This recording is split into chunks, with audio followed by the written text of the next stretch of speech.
And in just a moment, we are going to talk about gambling, your footy club, and whether the two are too interlinked, or perhaps we should be having a bit more of a look about how closely gambling companies are to our favourite sports heroes, to the players, to the clubs, to the organisations that run our codes. With Jane Neild.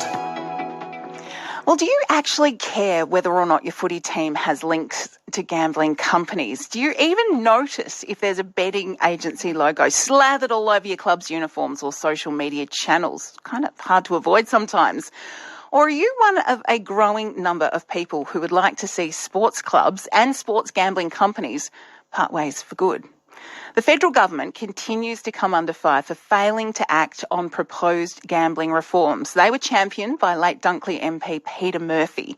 The Murphy Report, as it's kind of commonly known, is the most significant federal inquiry into online gambling and the harm it causes to Australian communities. But after promising a response prior to the federal election, there's kind of been radio silence from Canberra, it would seem.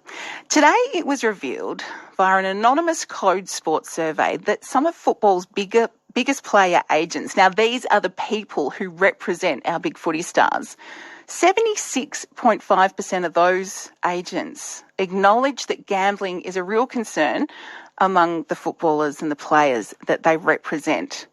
Is it just another indicator that the relationship between sport and sports gambling is toxic in Australia? And if our elected leaders and bodies like the AFL and the NRL show little appetite to bring in measures that will sort of reduce this harm, is it time for supporters and fans to stand up and tell their clubs enough is enough? Anna Bardsley is the co-founder of advocacy group GHLEE, which stands for Gambling Harm Lived Experience Experts. I call Anna a friend of the show. She's joined us before and we've heard her story, but essentially Anna lost 10 years of her life to problem gambling. She is trying to make sure that other people don't go through the same experience. Good afternoon, Anna. Thanks for your time. Hi, Jane. Thanks for having me again. Now, I sort of heard this when I woke up this morning about player agents, and these are the people that sign these massive multi-million-dollar contracts, or at least in the thousands and hundreds of thousands of dollars for sports stars. But they were admitting, and this survey was anonymous, that, 3/4 of the players in their world seem to have issues with gambling. Were you shocked by these stats, Anna? Well, I have to admit I'd like to think I was, but I'm not, to be honest, Jane. I'm not shocked. I think gambling has a massive impact amongst football players. We've heard it before. We've heard some of the prominent players like Easton Wood come out and talk about what had happened in his life. And we know that that's the surface. It's just skimming the surface. And gambling is so embedded in sport that how could it not be happening? Now, Anna, I know your co-founder Paul has actually got lived experience of the harm that sports gambling in particular does. Is this an area that GHLEE are really keen to try and address? Absolutely. Absolutely it is. We have quite a few members who have been personally affected this way, including family members and people who've had family members who took their own lives because of gambling, and whose lives were otherwise okay, and it was just gambling got a hold and the gambling companies wouldn't leave them alone, and there was only one way out. And of the people that I've spoken to over the 14 or so years I've been doing advocacy work, and that would be quite a number, hundreds and hundreds, every single one of them at least considered suicide as an option somewhere along the line, and I find that a very, very deeply disturbing. Yeah, and the Murphy Report, it's more than 2 years ago that the findings were handed down. You were pretty much involved in that, Anna. 2 years is a long time for a report that could have so many real-world implications to be sitting on a shelf unresponded to by the government, yeah? It absolutely is. And it took an enormous amount of strength and courage on the part of the people who stood up and who wrote their stories and who told their stories. And the people involved in the Murphy inquiry were so respectful. I was very, very impressed with the way that they spoke to us and they handled the people that wanted to tell them what had happened. And now, since the report came out, and Mr Albanese promised Peter Murphy that he would keep this as her legacy. He spoke at her funeral about the fact that he would make sure that this happened, and it hasn't. Yes, we and did. It's beyond sad. It's just...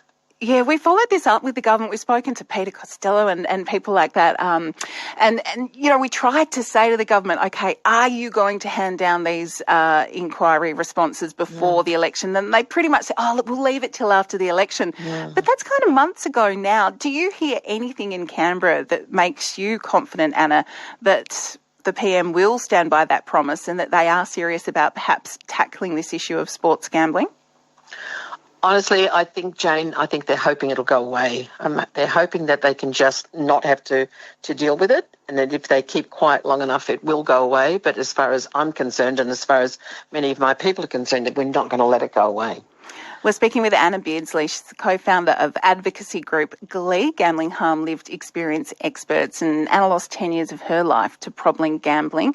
She's trying to avoid other people falling into the same trap. And we're talking about this off the back of an anonymous survey that found that 76% or so of player agents thought that their players they represent actually did have an issue with gambling. Anna, is there any light at the end of the tunnel? I know with GHLEE you guys get out there and you go to the grassroots level in sport. Do you think clubs at the very grassroots level are actually hoping to maybe turn things around and not be so entwined with gambling companies? I think there are football clubs, both at grassroots and further up, who want to have ethical money, because this is not ethical. Any group that's taking money from the gambling industry it's not ethical money. It comes from poverty and homelessness and serious mental health issues, and it comes from a business, a group of businesses that have a business model, too many businesses in there, predicated on addiction. They do not have a successful business if they don't have the gambling addicts, and they create them and they drive them to extinction, and then they need to create more. Anna, you're a grandma. There are parts of the inquiry and the Murphy report that suggests that it's not just allowing kids to be, exposed to gambling. They're actually being groomed. Do you think the word grooming is too strong in this scenario? Well, probably not. It's a tough word to use, but they are certainly being trained to be the next group of gamblers. They're gambling advertising works. We know that, because otherwise why would people spend millions doing it all the time? Advertising works. Gambling advertising, what it's doing is creating generations, not just one generation, but many generations of kids who are going to grow up thinking that when they turn 18, they'll get a gambling account. That's normal. That's just par for the course. And it's not been normal until recently. Yeah, it is. It's an issue that's not going anywhere very quickly. And for a little slice of hope, how can people perhaps add their voice if they feel that's appropriate? I mean, I'd love to hear from people, just seeing gambling ads all over your players or on websites and social media. Does it change the way you think about your club? Give us a call, 1300 303 468. And can people do anything, or is it up to people like you who really are tackling this almost full time? I think that everybody has a voice in this. We have more of a voice than we realise we have as ordinary people. You are everybody is a constituent of a local member. If you want to do something about gambling ads, contact your local federal member. It's easy to find out if you Google it. Who is my local federal member? They will tell you. And ring them. Just write them a short email. Just say it's time to do something about gambling ads. Time to protect our kids. Time to protect the general public. And if you're a member of a football club and you're concerned about the level of gambling advertising and sponsorship, contact them. As a member of the club, go to their AGMs. Find out who to contact. Speak up. Tell them, I'm not going to go to your games unless you do something about this. This is unethical money. Anna, thank you so much. You speak so passionately about this issue, and we always appreciate your time here on Statewide Drive. Thanks, Jane. That is Anna Bardsley, who is the co-founder of advocacy group GHLEE, representing people who have lived experience of the harm that gambling can cause. And Anna admits she lost 10 years of her life to problem gambling and wants to see others avoid that. If this story has raised some issues for you, of course, Gamblers Help Victoria has specialist support available on 1800 858 858. But I'd love to know from you. I mean, Anna's just said, talk to the club perhaps if you think this is an issue. Perhaps it just washes over you and you're just happy your club's surviving, it's going strong and it's a really dynamic environment. Perhaps it's not really a big deal for you. I would love to hear from you. 1300 303 468 is the number, or you can text any time on 0467 842 722. This one from Chris. Hi, Jane. Re-gambling. I am fed up with the relentless ads when watching footy and absolutely disgusted with the AFL's links to gambling. Added to that, the AFL is raking in cash and yet they have cut free-to-air footy on the TV on Saturdays. Over it, had enough. But how do we push back on the AFL? Chris, you make a very good point there. How do you do it? Anna Bardsley has just said, contact your local member and contact the club. Does it put you off? Or perhaps you're a Swan supporter, Geelong, Bulldogs. They are all making moves to separate themselves from gambling companies.